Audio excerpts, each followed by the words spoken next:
हमारी सबसे बड़ी गलती यह होती है कि हम अपने मूल्य को दूसरों की स्वीकृति से जोड़ लेते हैं। कोई तारीफ करे तो हम खुश, कोई अनदेखा करे तो हम टूट जाते हैं। लेकिन जब आप छोड़ना सीखते हैं तब आप ये समझते हैं कि आपकी कीमत किसी और की राय से तय नहीं होती। आप जैसे हैं वैसे ही पर्याप्त हैं। ये समझ भीतर ऐसी मजबूती लाती है जिसे कोई हिला नहीं सकता। कभी कभी हम उन गलतियों को भी करकर बैठे रहते हैं जो हमने सालों पहले की होती हैं। हम खुद को माफ नहीं कर पाते, बार बार वही बात याद करके खुद को सजा देते रहते हैं। लेकिन आत्मदंड से कोई सुधार नहीं होता। सुधार तब होता है जब आप सीख लेते हैं और आगे बढ़ जाते हैं। खुद को माफ करना भी छोड़ने का ही एक रूप है। जीवन में कुछ रिश्ते मौसम की तरह होते हैं। वे आते हैं, कुछ समय ठहरते हैं और फिर चले जाते हैं। अगर आप हर जाते हुए मौसम को पकड़कर रोकना चाहेंगे तो अगला मौसम कभी आएगा ही नहीं।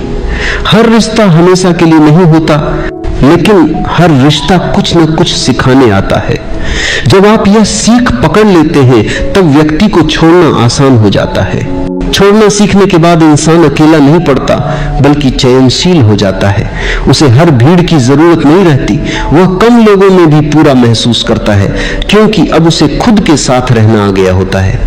जो इंसान खुद के साथ बैठ सकता है वह कभी भी खाली नहीं होता। धीरे धीरे आप महसूस करेंगे कि आपकी प्रतिक्रियाएं बदल रही हैं। जहां पहले गुस्सा आता था वहां अब समझ आ जाती है। जहां पहले शिकायत थी वहां अब स्वीकार है। यह बदलाव जोर से नहीं आता, ये बहुत शांति से आता है। और यही असली परिवर्तन होता है। जब आप चीजों को जाने देते हैं तब जीवन आपको नई चीजें सौंपने लगता है। लेकिन अगर आपके हाथ पहले से भरे हों तो नया कैसे आएगा? इसलिए जीवन कभी कभी हमसे छीनता नहीं है, वह जगह बनाता है, पर हम उसे छीनना समझ लेते। शांत रहना अक्सर गलत समझा जाता है।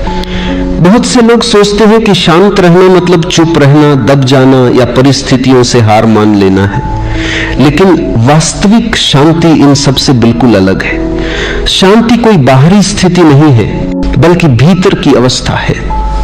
यह वह स्थिति है जहां मन प्रतिक्रिया करने के बजाय देखने लगता है, समझने लगता है। जब मन समझने लगता है तब शोर अपने आप गिर जाता है। शांत व्यक्ति वह नहीं होता जो बोलता नहीं, बल्कि वह होता है जो बोलने से पहले जागरूक होता है। मनुष्य का मन स्वभाव से अशांत है। वह या तो अतीत में जीता है या भविष्य में। अतीत की स्मृतियां पछतावे और अपराध बोध को जन्म देती हैं।